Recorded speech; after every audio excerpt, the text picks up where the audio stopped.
गर्मी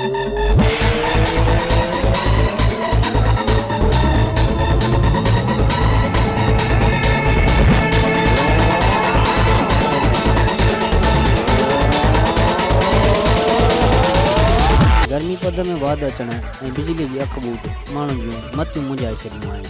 गर्मी ऐं बिजलीअ जी लोड शेडिंग खां बेज़ारियल माण्हुनि गर्मी खां बचण लाइ हाणे वाटर पार्क जो रुख़ कयो आहे। सखर बस अॾे भरिसां सखर शिकारपुर रोड ते क़ाइमु वाटर पार्क ते माण्हुनि जा मेला मतल रहनि था, जिते सवें फैमिलियूं अची मज़ो माणनि थियूं। नौजवान मौज मस्तियूं करे ॿियनि परेशानियुनि खे विसारे विहनि था।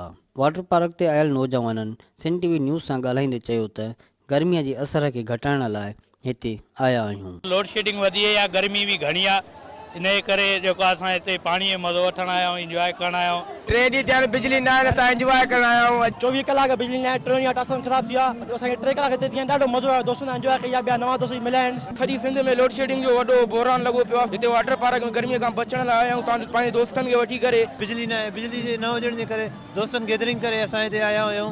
सक्खर की जिस तरीके से गर्मी है और सक्खर में जिस तरीके से लोड शेडिंग का हाल है, हर आदमी जो सक्खर शहर का है वो रुख करता है इस राजा वाटर पार्क के अंदर। यहाँ पे बेहतरीन किस्म की फैसिलिटी है। असांजी वध खां वध कोशिश जेका आहे उहा सिक्योरिटी ते असांजो ध्यानु आहे ऐं ॿियो सफ़ाई ते। टियों पाणी असां बिल्कुलु साफ़ ॾींदा आहियूं। हेतिरो क्राउड जे करे असां वटि अचे थो, ज़ाहिर ॻाल्हि हिननि खे अहिड़ो माहौल मिले थो, एतिरियूं फैमिलियूं अचनि थियूं, उहे ख़ुशि थी वञनि था। वफ़ाक़ी हुकूमत खे घुर्जे त सख़्तु गर्मीअ में बिजली जी लोड शेडिंग ख़तमु करे आवाम खे सुख जो साह खणणु ॾिनो वञे। सखर वासियुनि गर्मी जो ज़ोर घटाइण लाइ स्विमिंग पूल तरफ़ रुख़ कयो आहे। कैमरामैन शिराज सूमर सां गॾु जावेद गुंजो, सिंध टीवी न्यूज़, सखर।